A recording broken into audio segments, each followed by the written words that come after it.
My name is Elena. I've always been the quiet sister, the one who preferred books and study work over drama. My sister, Bella, is the opposite. She's a tornado in designer heels who thinks the world owes her a standing ovation. Last month, we were both planning our weddings. Mine was a small, intimate garden ceremony. Hers was a $150,000 gala. We went for my final dress fitting. I chose a simple, elegant silk slip dress that made me feel like myself. Bella walked into the dressing room, looked at me, and burst into a loud, performative laugh that echoed off the mirrors. "Oh, Elena. You look like you're wearing a nightgown from a clearance rack. Is this a wedding or a sleepover?" My mother joined in, tittering behind her hand. "It's practical, dear. I suppose it fits your modest lifestyle." Bella leaned in, her eyes gleaming with malice. "My dress cost more than your entire wedding budget. Try not to look too depressed in the photos." I didn't say a word. I just looked at my reflection and remembered the folder I had found in my fiancé's office. My fiancé is a private investigator.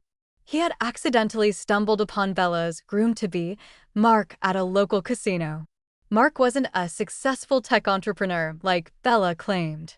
He was $200,000 in debt and looking for an exit strategy. And I had photos of Mark meeting with his real girlfriend, the woman he had been seeing for 3 years. I could have told Bella then. I could have saved her the embarrassment of the $150,000 deposit. But as she mocked my clearance rack dress one last time, I decided that some lessons are best learned in front of 300 guests. I smiled at her through the mirror. "You're right, Bella. Your wedding is going to be something nobody will ever forget." 2 weeks later, I was standing in the back of the church, watching Bella adjust her $20,000 lace veil. She looked at me and smirked. "Still wearing that rags-to-riches dress, I see. Where's your husband-to-be? Is he hiding?" "He's here," I said quietly. "But the real question is, where is Mark?" Bella's smile faltered for a fraction of a second. "He's in the vestry with his best man." "Why do you care?" I just checked my watch. 2 p.m. The ceremony was supposed to start 10 minutes ago. The organist started playing the wedding march for the 3rd time, but the doors to the vestry remained closed. A panicked bridesmaid ran toward us, her face white as a sheet. "Bella, Mark isn't in there. His tuxedo is on the floor." I felt the urge to laugh, but I kept my face perfectly still. The show was finally beginning. The organ music skipped a beat, then faded into an awkward, scratching silence that filled the cathedral. 300 guests began to murmur, their heads turning toward the empty altar like a field of sunflowers. Bella was still standing at the back of the aisle, her grip tightening on her bouquet until the white roses began to bruise. "Where is he?" she hissed at the head bridesmaid, her voice trembling with a mixture of rage and panic. The bridesmaid just stared at the floor, shaking her head. "His phone is off, Bella. His best man says he hasn't seen him since the rehearsal dinner." Bella turned her venomous gaze toward me, her face flushed red through the heavy layers of her designer makeup. "You did this, didn't you, Elena? You said something to him. You're jealous because your wedding is a joke." I didn't blink. I just adjusted my nightgown, dress, and looked her straight in the eye. "I haven't spoken to Mark in weeks, Bella. Maybe he just realized he couldn't afford the queen anymore." She lunged toward me, but my mother grabbed her arm, looking frantically at the crowd of gossiping guests. "Bella, stop. Everyone is watching. Just go to the vestry. We'll find him. It's probably just nerves." We moved into the small side room, the air thick with the smell of expensive lilies and Bella's desperate, jagged breathing. The church coordinator walked in, holding a small, silver tray. On it was a single, handwritten envelope. "This was found pinned to the back of the best man's chair," the coordinator said, her voice dripping with professional pity. Bella snatched the envelope, her hands shaking so hard she nearly ripped the paper in half. She read the first few lines, and the color drained from her face so fast I thought she might actually faint. She dropped the letter on the floor, her $20,000 veil tangling in her feet as she backed away. "It's a lie," she whispered, her eyes wide and glassy. "He's lying. He's just trying to get out of the bill." I stepped forward and picked up the letter. I didn't even have to read it to know what it said. Mark hadn't just left, He had listed every single lie Bella had told him about her trust fund. He mentioned the $50,000 she had secretly charged to his credit cards for wedding extras. And he mentioned the photos of her at the casino with her ex last Tuesday. He knows, Bella, I said quietly, handing the letter to our mother. He knows everything.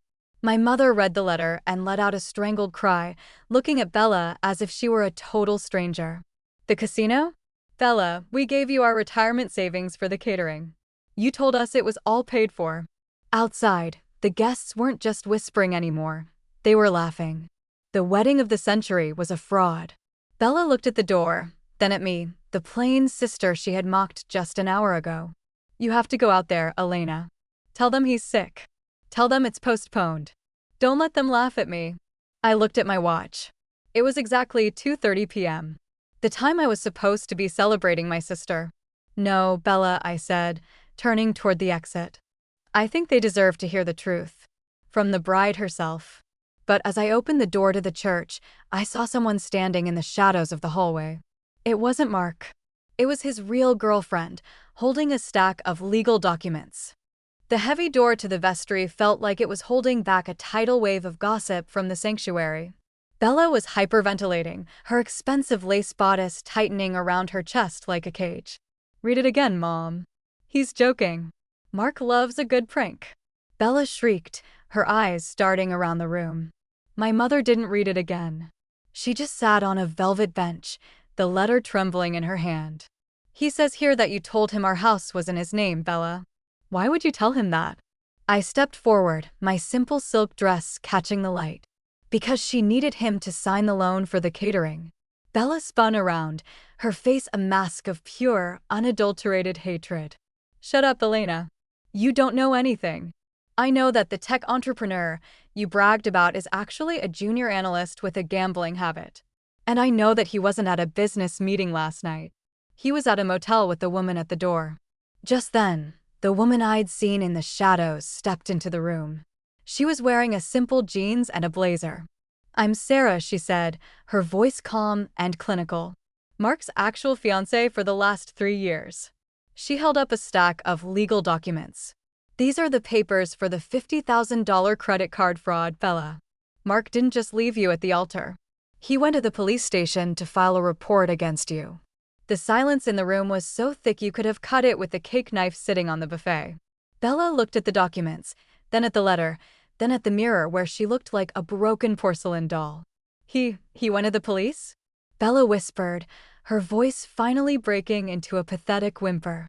Outside, the murmurs of the 300 guests had turned into a roar of confusion and laughter. People were taking photos of the empty altar and posting them to Instagram with the hashtag Runaway Groom. Elena, you have to help me, Bella pleaded, grabbing my hands with her cold, sweat-slicked fingers. Tell the guests it's a mistake. Tell them I'm the victim. I can't let them see me like this. I pulled my hands away and looked at my sister, the woman who called me a peasant just 2 hours ago. The guests are already leaving, Bella. And the caterers are asking for the final payment in cash. The queen doesn't have a throne anymore. She just has a $150,000 bill and a police report. I turned to my mother, who was crying silently into her silk handkerchief. Come on, Mom. Let's go home. But what about the reception? Bella screamed, her voice echoing off the stone walls. The food is already there. The food is for the guests, Bella. But since there's no wedding, I think I'll take a few boxes to the shelter. I walked out of the vestry and down the aisle, my nightgown dress flowing behind me with a grace Bella would never have. As I passed the pews, I saw my own fiancé, Leo, standing by the exit with a proud smile on his face. Ready to go? He asked, taking my hand. I heard the garden at our venue is finally in bloom. I looked back one last time at the altar where Bella was now screaming at the florist about a refund. I'm ready, Leo. I think I've seen enough royalty for one day. But as we reached the car, my phone buzzed. It was a message from Bella's maid of honor. Elena, you won't believe what your mother just found in Bella's secret wedding fund box. I sat in the passenger seat of Leo's car, the soft hum of the engine a welcome relief from Bella's screeching. My phone screen glowed with a message from the maid of honor, and my blood turned to ice as I read the attachment. "Leo, pull over," I whispered, my fingers trembling as I zoomed in on the photo of the secret box. It wasn't a wedding fund. It was a collection of pawn shop tickets and jewelry appraisals. Bella hadn't just spent her own money. She had systematically replaced our mother's heirloom diamonds with cubic zirconia. "She didn't just lie to Mark," I said, my voice thick with a mixture of grief and pure, white-hot fury. "She stole the only thing Mom had left of Grandma Rose to pay for that $20,000 lace veil." I didn't go to my garden ceremony. I told Leo to turn the car around and head straight to our mother's house. When we arrived, the front door was wide open, and the sounds of a violent argument spilled out onto the lawn. Bella was still in her wedding dress, but the lace was torn at the hem, and the train was stained with mud. "I was going to put them back, Mom. I swear. Once Mark's tech IPO went through, I was going to buy them all back." My mother was standing by the fireplace, holding an empty velvet jewelry box, her face aged 10 years in a single hour. "There was no IPO, Bella. There was no Mark. There was only your vanity and your lies." I walked into the living room, my simple silk dress a sharp contrast to the wreckage of Bella's royal life. "The police are on their way, Bella," I said, my voice echoing in the hollow silence of the house. "Sarah, Mark's actual fiancée, isn't just filing for credit card fraud. She's filing for identity theft." Bella turned on me, her eyes wild and bloodshot, her expensive makeup smeared across her cheeks like war paint. "This is your fault, Elena. You always hated me. You wanted me to fail so you could feel special in your cheap rags." She lunged at me, her hands clawing for my throat, but Leo caught her wrists and held her back with effortless strength. "The only one who made you fail was the person staring back at you in the mirror, Bella," Leo said coldly. Just then, 2 patrol cars pulled up to the curb, their blue and red lights flashing against the white siding of the house. Bella collapsed onto the floor, the $150,000 wedding dress pooling around her like a shroud of her own making. She didn't look like a queen anymore. She looked like a thief caught in the middle of a very expensive lie. As the officers led her away, still draped in the torn lace, the neighbors stood on their porches, phones out, recording every second. My mother sat down on the sofa, her head in her hands. "I gave her everything, Elena. I even mocked you for her." I sat beside her and put my arm around her shoulders. "You didn't know, Mom. Nobody knew the extent of the rot." But as the house went quiet, I noticed a small, white envelope tucked under the cushion where Bella had been sitting. It was addressed to me, in Bella's frantic, jagged handwriting. "You think you won, Elena? Check the deed to your dream garden." I didn't just take the diamonds. I gripped the white envelope with trembling hands, my heart sinking as I read Bella's venomous words about my garden.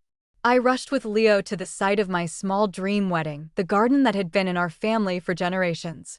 There, hanging on the wrought iron gate, was a massive sign: "Foreclosure, property seized." Bella hadn't just stolen the diamonds. She had forged our mother's signature to mortgage the land. She used the equity to pay the final installment for her royal gala to a high-end planning firm. She wanted to steal the only thing that made me happy, just to impress strangers who wouldn't remember her name tomorrow. But Leo looked at me calmly and pulled a small, shiny key from his pocket with a confident smile. "Elena, I knew she was plotting something. I bought the mortgage from the holding company last week. The garden is yours now. Truly. Completely. And it's debt-free." 1 month later, the ceremony took place in that very garden, but this time the sun was warm and the flowers were real. There weren't 300 strangers, only the people who truly loved us and our mother, wearing a simple gold locket we bought together. I wore my simple dress, the one Bella mocked, and I felt like a true queen, not because of the fabric, but because of the piece. As for Bella, she was watching photos of my wedding from a cracked screen in her holding cell, awaiting trial for forgery and grand theft. The bride who wanted the wedding of the century was now the face of the scandal of the century, alone behind bars. She laughed at my dress, and I laughed when her groom left her, but the loudest laugh was when I took back the life she tried to destroy. In the end, Expensive lace can't hide an ugly heart, and a peasant dress looks like royalty when it's worn with a clean conscience.